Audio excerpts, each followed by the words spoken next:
لله رب العالمين والصلاة والسلام على حبيبه محمد وآله وصحبه أجمعين. أعوذ بالله من الشيطان الرجيم. بسم الله الرحمن الرحيم. يجادلونك في الحق بعدما تبين كأنما يساقون إلى الموت وهم ينظرون. اللهم سبحانك لا علم لنا إلا ما علمتنا إنك أنت العليم الحكيم. مولاي صل وسلم دائما أبدا على حبيبك من زانت به السرور. نویں پارے میں سورہ انفال کی یہ آیت مبارک بڑی ایک خوبصورت بحث کا آغاز کرتی ہے اور ایک خوبصورت فلسفہ بیان کرتی ہے کہ ایمان کیا ہے اور ایمان سے محرومی کیا ہے. کیوں لوگ ایمان قبول نہیں کرتے؟ دنیا میں ہم نے دیکھا ہے ہر بندہ کسی نہ کسی خوبی، کسی نہ کسی اچھی چیز کا شیدائی ہے. کوئی اچھے شعر پہ مرتا ہے، کسی کو شعروں کی الفاظ و معانی کی سمجھ نہیں آتی، لیکن گانے والے کی آواز اسے اتنی خوبصورت لگتی ہے کہ اس پہ مرنے کو جی چاہتا ہے. کوئی اقتدار کے لیے ساری عمر جیلوں میں گزار جاتا ہے اور اپنی اس دھن پہ ڈٹا رہتا ہے کہ میری منزل اقتدار ہے. دولت لٹاتا ہے، گھر لٹاتا ہے، بندے بندے کی منت سماجت کرتا ہے، تکلیفیں برداشت کرتا ہے، لیکن لگا رہتا ہے. اسے وہ بات پسند ہے. کوئی کسی کے ظاہری حسن پہ قربان ہوتا ہے، کوئی کسی کی باطنی خوبیوں پہ نچھاور ہوتا ہے کہ بڑا باکمال آدمی. لیکن ایک ہستی ایسی بھی ہے کہ دنیا میں صرف انسانوں میں نہیں، اللہ کے سوا ساری کائنات میں، سارے جہانوں میں جہاں کوئی بھی خوبی ہے، جہاں کوئی بھی حسن ہے، وہ اس کے کسی نہ کسی گوشے حسن کا پرتو ہے. کہیں چند ذرے، کہیں چند کرنے، کہیں ایک قطرہ.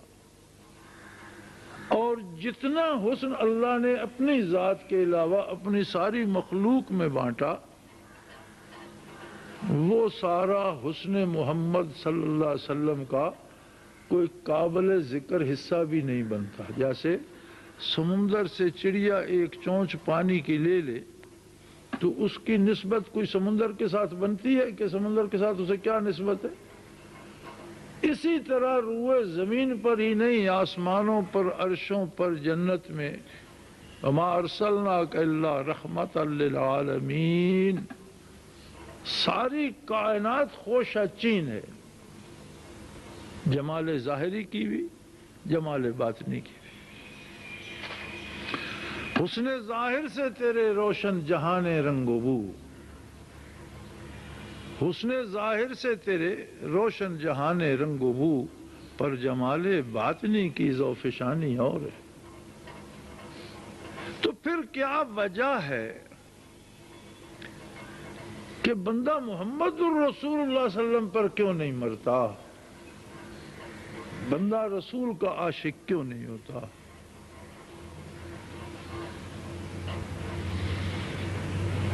اللہ کریم فرماتے ہیں میرے حبیب یجادلونک فی الحق، اے میرے حبیب تو بات اتنی سچی کہتا ہے کہ تیرا ہر لفظ حق ہے.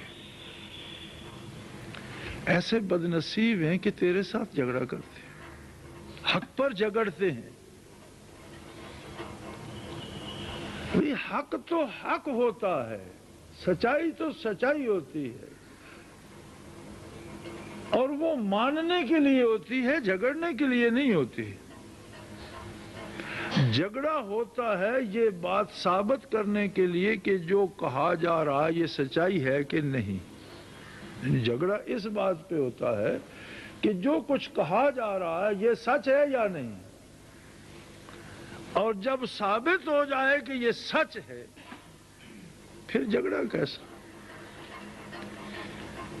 جب آپ نے مکہ کے قبائل کو جمع فرما کر پوچھا کہ میرے بارے تم لوگوں کی کیا رائے ہے،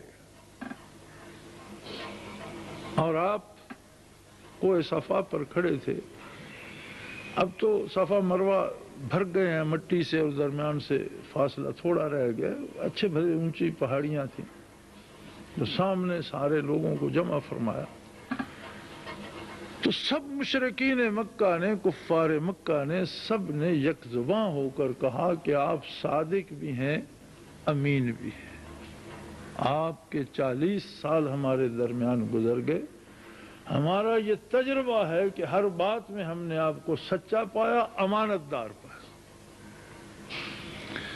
آپ نے فرمایا اگر میں یہ کہوں کہ میں تو پہاڑ کی چوٹی پہ کھڑا ہوں، کیا خوبصورت مثال دی حضور علیہ السلام نے، تمہیں دوسری طرف کچھ نظر نہیں آ رہا، لیکن میں چوٹی پہ کھڑا ہوں، میرے سامنے جس طرح تم ہو اسی طرح دوسری طرف بھی ہے، اور میں تم سے کہوں کہ دوسری طرف ایک لشکر ہے جو ابھی تم پر حملہ آور ہوگا اور تمہیں تباہ کر دے گا، تو کیا کرو گے؟ انہوں نے کہا جی آپ کی بات مانیں گے، آپ سچے ہیں، امین ہیں، یقین کریں گے، اور جو تدبیر دفاع کی ہو سکے گی وہ کریں گے۔ تو آپ نے فرمایا ایسے ہی میں دونوں جہانوں کے سنگم پہ کھڑا، اور میں تمہیں بتا رہا ہوں کہ اس کفر اور شرک کا انجام تباہی ہے، میں تمہیں بتا رہا ہوں اللہ واحد ہے اور لا شریک ہے، حق پر کیا ثمرات مرتب ہوں گے میں تمہیں بتا رہا ہوں اور دیکھ کر بتا رہا ہوں، باطل کا کیا حشر ہوگا یہ میں تمہیں بتا رہا ہوں اور دیکھ کر بتا رہا ہوں۔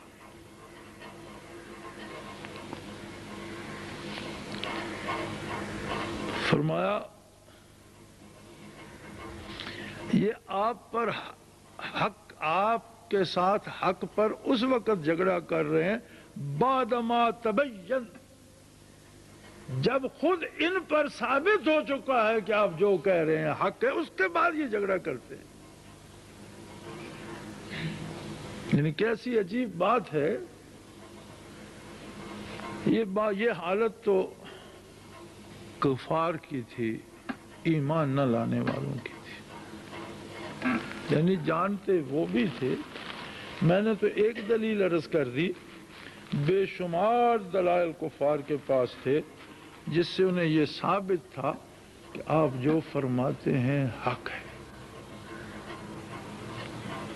اور یہ بات ان پر واضح ہو چکی تھی کہ آپ جو ارشاد فرماتے ہیں یہ حق ہے، لیکن اس کے بعد بات ماننے کے لیے تیار نہیں، اس پہ اعتراض کیے جا رہے ہیں، جھگڑا کیے جا رہے ہیں، مرنے مارنے پہ تیار ہیں، لڑائی کرنے پہ تیار ہیں، ایذا دینے کے ذرائع ڈھونڈتے ہیں، تکلیف پہنچانے کے ذرائع ڈھونڈتے ہیں۔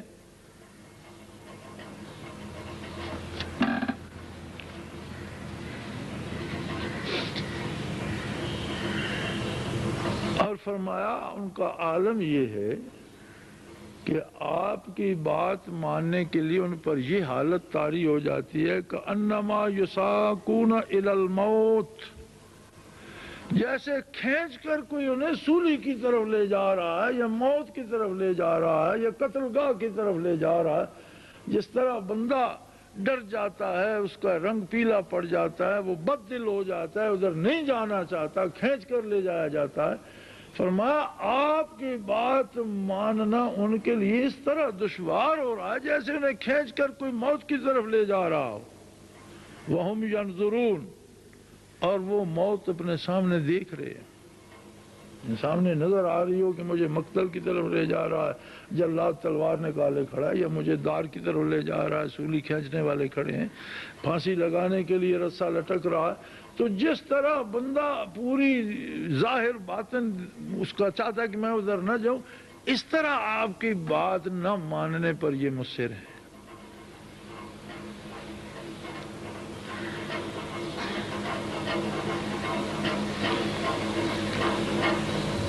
اب یہ حال تو تھا کافروں کا، جنہیں ایمان نصیب ہو جاتا تھا ان کا عالم یہ تھا کہ وہ رات دن کسی نئے حکم کے انتظار میں رہتے تھے کہ دیکھیں اب کی حضور کی بارگاہ میں حاضر ہوتے ہیں تو اللہ کریم کی طرف سے کیا حکم نازل ہوتا ہے، اب جو نئی وحی الہی آتی ہے وہ کیا ہے۔ اور انہیں یہ تمنا ہوتی تھی کہ زیادہ سے زیادہ موقع ملے ہمیں حضور کی اتباع کا اور اللہ کی اطاعت کا۔ یعنی کفر اور ایمان کا فلسفہ یہ ہے کہ اگر ارشادات نبوی پر عمل کرنے کو جی نہ چاہے اور وہ بڑے مشکل لگیں اور اوکھے نظر آئیں تو یہ دلیل تعلق کی نہیں ہے۔ یہ جانتے ہوئے بھی کہ نبی برحق ہے، یہ جانتے ہوئے بھی کہ قرآن برحق ہے، یہ جانتے ہوئے بھی کہ جو فرمایا جا رہا ہے یہ حق ہے، اور پھر بندہ عمل کرنے کو اس کا جی نہ چاہے اور اتنا مشکل ہو اس کے لیے جیسے پھانسی لگنا پڑ رہا ہے۔ اب روزمرہ کی زندگی میں دیکھ لو، اپنے کاروبار میں ہمیں دوسروں پر فتوے لگانے کا بڑا شوق ہوتا ہے، لیکن حق یہ ہے کہ ہمیں اپنی زندگی کا جائزہ لینا چاہیے کہ میں دن بھر میں کتنی اطاعت کرتا ہوں اور کتنی نافرمانیاں کرتا ہوں۔ مجھے صبح اٹھنا پڑے تو مجھے کتنا دشوار نظر آتا ہے، جبکہ ارشاد ہو رہا ہوتا ہے الصلاۃ خیر من النوم، اعلان ہو رہا ہوتا ہے کہ نیند سے اللہ کی عبادت کروڑوں درجہ بہتر ہے، میں کیوں نہیں اٹھ جاتا؟ مجھے کتنا مشکل لگتا ہے کہ میں وضو کر کے بارگاہ الوہیت میں جاؤں، جبکہ کسی دنیا دار کو جانے کے لیے تو میں کپڑے بھی تبدیل کرتا ہوں، ہاتھ منہ بھی دھوتا ہوں، جوتے بھی پالش کرتا ہوں، پوری تیاری کر کے جاتا ہوں۔ اور نماز کے مسائل میں یہ بات موجود ہے کہ جس لباس میں آپ دنیا کے کسی آدمی سے ملنا پسند نہیں کرتے اس لباس میں آپ کی نماز نہیں ہوتی، یہ یاد رکھ لیجئے، یہ مسائل کوئی نہیں بتاتا، یہ کبھی زیر بحث نہیں آتے، لیکن کوئی اگر ایسا لباس آپ نے پہنا ہوا ہو کہ وہ لباس پہن کر آپ کسی سے مل نہ سکتے ہوں یا باہر جانے سے گھبراتے ہوں، گھر سے باہر نہ نکلتے ہوں، اس لباس میں نماز نہیں ہوتی۔ میرے اکثر دوست جو جیب سے چھوٹا سا رومال نکال کے سر پہ الٹا سا باندھ لیتے ہیں، اگر وہ رومال نہ باندھیں، ننگے سر نماز ادا کریں تو وہ اس رومال باندھنے سے بہتر ہوگی، اس لیے کہ کوئی بھی بندہ اس طرح کا رومال باندھ کر کسی عدالت میں نہیں جاتا، کسی کورٹ میں نہیں جاتا، کسی افسر کے سامنے نہیں جاتا، کسی کو ملنے نہیں جاتا، پھر اللہ کی بارگاہ میں کیوں جاتا ہے؟ مرد کے لیے سر ڈھانکنا فرض نہیں ہے، عورت کے لیے فرض ہے، مرد کے لیے فرض نہیں ہے۔ اگر اس کے پاس پگڑی نہیں ہے، ٹوپی نہیں ہے تو ننگے سر نماز پڑھ لے، ادا ہو جاتی ہے۔ لیکن یہ جو ٹوٹی ہوئی ٹوپیاں مساجد میں پڑی ہوتی ہیں انہیں پہن کر آپ کسی سے ملتے ہیں؟ ہماری مسجد میں بھی کئی بوریاں ساتھیوں نے رکھوائی تھی، میں نے ساری اٹھا کر تنور میں پھینکوا دی کہ جس کے پاس کچھ نہیں ہے وہ ننگے سر پڑے۔ یہ سیاہ ہو جانے والی اور ٹوٹی پھوٹی ٹوپیاں پہن کر آپ اگر کسی عام آدمی سے ملنا پسند نہیں کرتے تو اللہ کے حضور میں یہ ٹوپی کیا کرے گی؟ اور اگر آپ خوش لباس ہو کر لوگوں سے ملنا چاہتے ہیں تو اللہ کے حضور بھی خوش لباس ہونا چاہیے، پھر یا جو آپ کی روزمرہ زندگی ہے جس میں بے تکلف ہر ایک سے مل سکیں۔ میں ایک دفعہ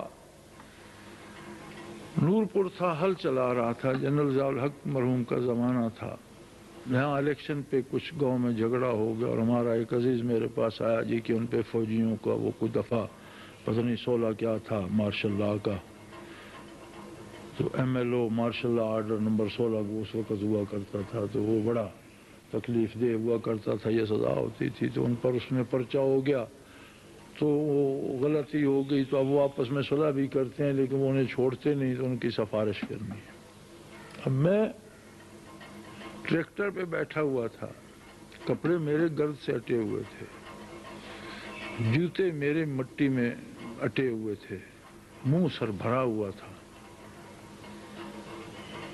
تو میں نے کہا چلو چلتے ہیں، اس پنڈی چلتے ہیں۔ جیپ کھڑی تھی، میں نے اس بندے کو ساتھ بٹھا لیا، جیپ لے لی، تو وہ بڑا حیران ہوا، مجھے کہتے ہیں عجیب آدمی ہو، نہ ہاتھ دھویا نہ منہ دھویا، نہ کپڑے تبدیل کیے. میں نے کہا ابھی ابھی اس لباس میں نے زور ادا کی ہے. جس لباس میں نماز ادا ہو سکتی ہے اس میں ضیاء الحق سے بھی ملا جا سکتا.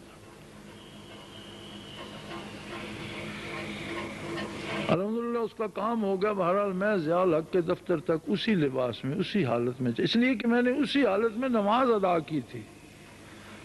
میں کر سکتا تھا 2 میل پہ گھر تھا, واپس آتا, غسل کر لیتا, کپڑے بدل لیتا, لیکن پھر میری نماز تو نہ ہوتی. اگر اس میں اللہ کے حضور کھڑا ہو سکتا ہوں تو باقی دنیا میں کون ہے جس کے سامنے میں نہیں جا سکتا. تو نماز کے مسائل میں یہ بھی یاد رکھیے کہ جس لباس میں آپ لوگوں سے ملنا آپ کو پسند نہیں, اس لباس میں آپ کی نماز نہیں ہوتی.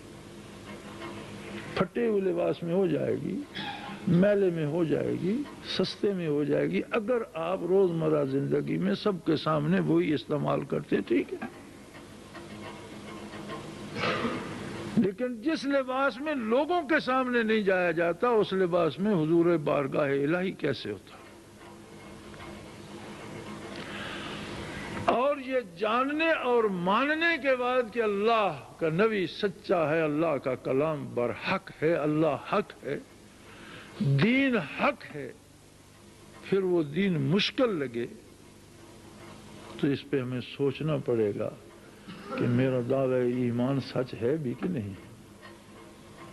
میدان حشر میں جب ایمان کی جانچ ہوگی تو میرے اس ایمان کو ایمان مانا بھی جائے گا یا نہیں. اور خدا نہ خواستہ اگر وہاں سے رد کر دیا گیا تو پھر میری زندگی بھر کے دعوے کہاں جائیں گے. حضرات گرامی, 2 باتیں ہیں. ایک بات ہے کہ جو کہنے والا جو کہہ رہا ہے وہ بات سچی ہے. ایک بات اور ہے کہ کہنے والے کی ہستی یا حیثیت کیا ہے. اگر تو بات تک ہی رہے پھر سچی بھی ماننے کو دل نہیں کرتا. اگر بات اسی بات تک رہے کہ اس بندے نے جو بات کہی ہے وہ سچ ہے, بندے کی ذات سے رشتہ نہ بنے تو وہ سچ ماننے کو دل نہیں کرتا. بندہ یہ کہتا ہے کہ سچ ہے لیکن یار میرے کام کا نہیں, آپ اپنا سچ اپنے پاس رکھو. مانتا تب ہے جب کہنے والے سے بھی اس کا تعلق بن جائے.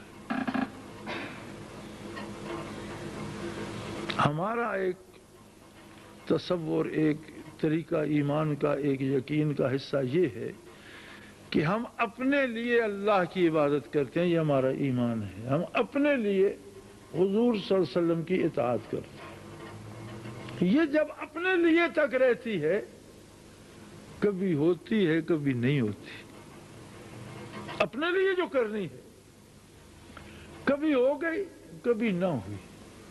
اور اگر اللہ آشنائی دے دے محمد الرسول اللہ کی ذات صفات سے, آپ کے جمال جہاں آرا سے, آپ کے حسن دو عالم سے اگر آشنائی دے دے اور بندہ اس لیے کرے کہ میری تو ذات کو چھوڑو, اللہ پاک رحم فرمائے گا, جو ہوگا ہوگا, میں نے اس لیے کرنا ہے کہ میرا محبوب مجھ سے راضی رہے. کام تب ہوتا ہے, دین پر عمل تب ہوتا ہے. یہ صحیح ہے اور یہ حق ہے کہ ہم اللہ کی عبادت اپنے لیے کرتے ہیں. اللہ کو ہماری عبادت کی ضرورت نہیں ہے. مرزا مظہر جان جانان شہید رحمت اللہ علیہ فرماتے ہیں, خدا در انتظار حمد مانست, محمد چشم بر راہ ثنا نیست. صلی اللہ علیہ وسلم کہ اللہ کو ہماری تعریف کی انتظار نہیں ہے کہ ہم تعریف کریں گے تو اس کی تعریف ہوگی. ساری کائنات اس کی تعریف کو, کوئی بھی نہ کرے تو اس کی تعریف اپنی جگہ قائم ہے, وہ کسی کا محتاج نہیں. محمد چشم بر راہ ثنا نیست, اور نہ اللہ کا رسول انتظار میں ہے کہ ہم اس کا صلاۃ و سلام سے یا درود سے یا پیار سے ذکر کریں، اس کی ضرورت انہیں نہیں ہے۔ کیوں نہیں ہے بھائی؟ وہ فرماتے ہیں محمد حامد حمد خدا بس، جو تعریف محمد الرسول اللہ اللہ کی کرتے ہیں ساری کائنات اس کا عشر اشیر بھی نہیں کر سکتی، اکیلے محمد صلی اللہ علیہ وسلم اللہ کی تعریف کے لیے کافی ہے۔ محمد حامد حمد خدا بس، خدا خود مدح خوان مصطفیٰ بس۔ اور حضور کی تعریف جب رب نے کر دی، کوئی کرے نہ کرے کیا فرق پڑتا؟ محمد حامد حمد خدا بس، خدا خود مدح خوان مصطفیٰ بس۔ مناجات اگر باید بیاں کر، اگر کوئی دعا مانگنا ہی ہو، ببیت ہم قناعت میں تواں کر، فرماتے ہیں میرا یہ ایک شعر ساری دعاؤں کے لیے کافی ہے۔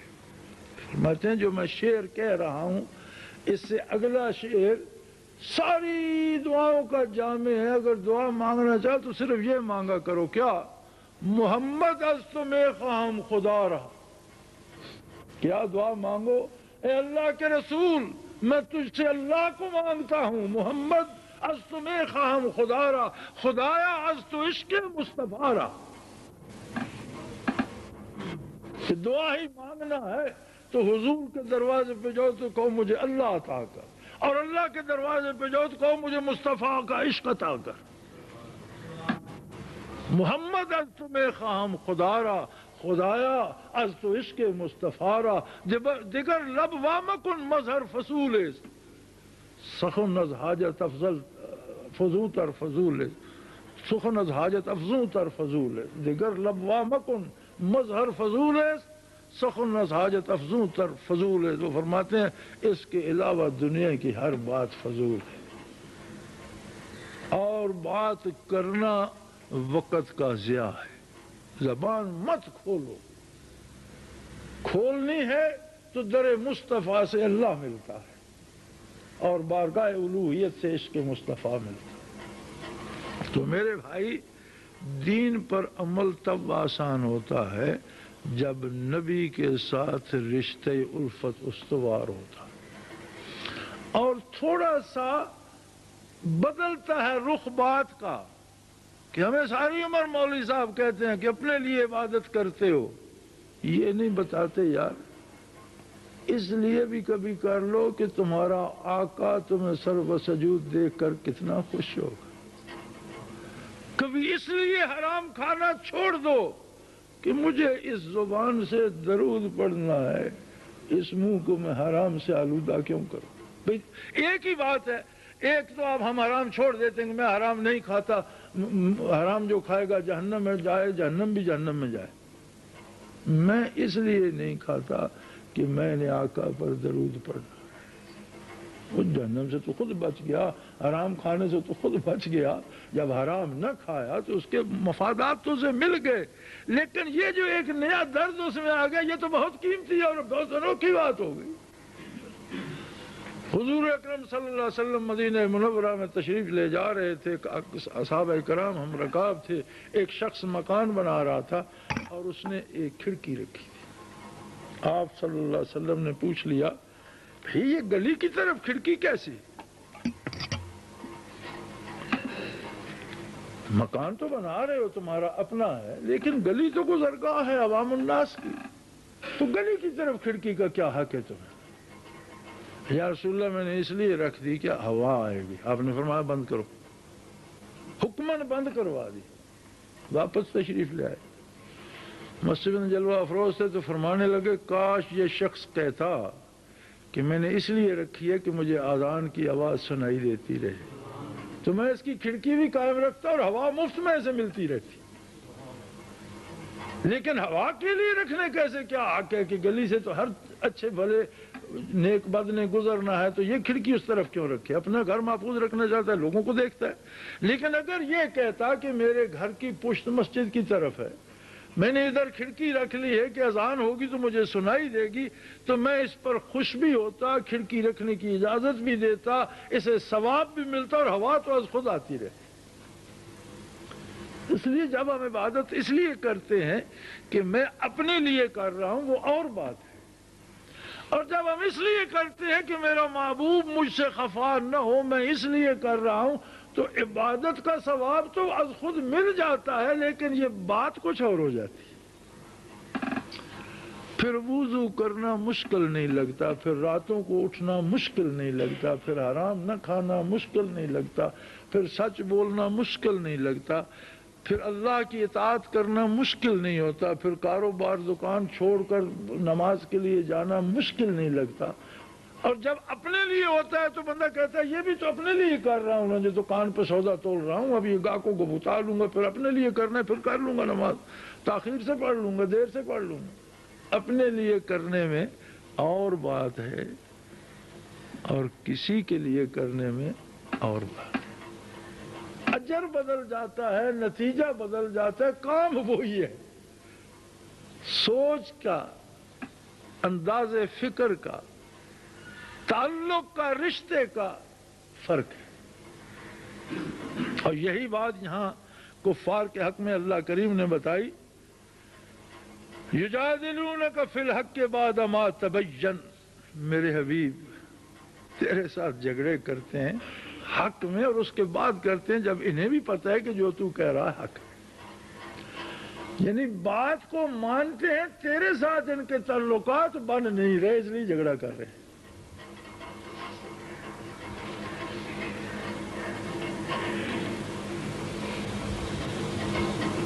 اتنا مشکل لگتا ہے آپ کی بات کو ماننا صلی اللہ علیہ وسلم، کانما یساقون الی الموت وہم ینظرون، جیسے یہ دیکھ رہے ہو کوئی انہیں موت کے کنویں میں پھینکنے لگا۔ اب ہم اپنے آپ کو دیکھیں، حساب ہم نے اپنا دینا ہے، دوسروں کا نہیں۔ ہم فکر دوسروں کی کرتی ہیں، حساب اپنا دینا ہے، فکر دوسروں کی کرتے ہیں۔ کیا ہم اس درد سے کبھی کوئی سجدہ کرتے ہیں کہ میرا محبوب راضی ہوگا کہ میری اطاعت کر رہا ہے، اور جب حبیب کبریا راضی ہوگا تو اللہ راضی ہوگا؟ اس ارادے سے کبھی ہم نے ہاتھ باندھے ہیں؟ کبھی اس ارادے سے قیام کیا ہے؟ کبھی کوئی لقمہ چھوڑا ہے کہ یہ کھانے سے تو بدمزگی آئے گی اور یہ تو حرام ہے یا مشکوک ہے، اب یہ کھا کر میں کیسے درود پڑھوں گا؟ جب تک یہ بات نہ بنے تب تک عبادت کی توفیق ارزاں نہیں ہوتی۔ حال یہی رہتا ہے، بندہ کبھی کر لیتا ہے کبھی نہیں کرتا، اپنا کام جو اپنے لیے جو کرنا ہے کبھی کر لیا کبھی نہ کیا۔ جب ان کے لیے کرنا ہو تو پھر نہ کرنے کا سوال پیدا نہیں ہوتا۔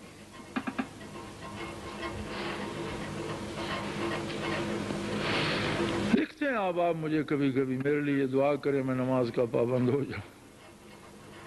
میری دعا سے نہیں ہوگا، عشق مصطفیٰ سے ہوگا۔ میں بھی دعا کرتا ہوں اور یہ کرتا ہوں کہ اللہ اسے بھی درداش نہ کر دے۔ نمازوں کے لیے نہیں کرتا، نمازیں وہ خود پڑھتا رہتا ہے، اگر اسے ایک ذرا ایک قطرہ درد کا مل جائے وہ سجدے سے خود نہیں اٹھتا، اسے خود مزے آنے لگتے ہیں۔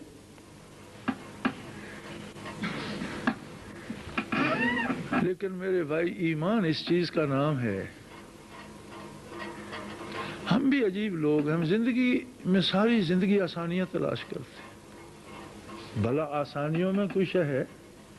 ایک کاشتکار کو دیکھ لو، اگر وہ آسانیاں تلاش کرے، اس دھوپ میں ہل نہ جوتے، اس دھوپ میں پانی نہ دے فصل کو، اس کی رکھوالی نہ کرے، تپتی ہوئی دھوپ میں فصل کاٹے نہیں، تپتی ہوئی دھوپ میں فصل کو صاف نہ کرے، تو یہ سارا غلہ اسے کہاں سے ملے گا؟ وہ پنکھا لگا کر اندر سو جائے اور امید رکھے کہ میرا غلہ ہو جائے گا، کیسے ہو جائے گا؟ زندگی آسانیوں کا نام نہیں ہے، اور آسانی میں جو وقت گزرتا ہے وہ زندگی نہیں ہے۔ زندگی وہی ہے جو مقابلے میں کٹتی ہے، زندگی اسی کی ہے جو مقابلہ کر رہا ہے، نفس کا مقابلہ کرتا ہے، شیطان کا مقابلہ کرتا ہے، حالات کا مقابلہ کرتا ہے، زمانے کا مقابلہ کرتا ہے، لیکن اب اپنی جگہ پہ قائم ہے، اس لیے کہ اس کے ساتھ اللہ بھی ہے، اللہ کا رسول بھی ہے، وہ شخص زندہ ہے، باقی چلتی پھرتی لاشیں ہیں، دفن کرنے میں تاخیر ہو رہی ہے، زندگی کسی میں نہیں۔ وَأَجْسَامُهُمْ قَبْلَ الْقُبُورِ قُبُورُ، عرب شاعر کہتے ہیں کہ مرنے سے پہلے ان کے جسم روحوں کی قبریں بن چکی ہیں، یہ چلتی پھرتی قبریں ہیں۔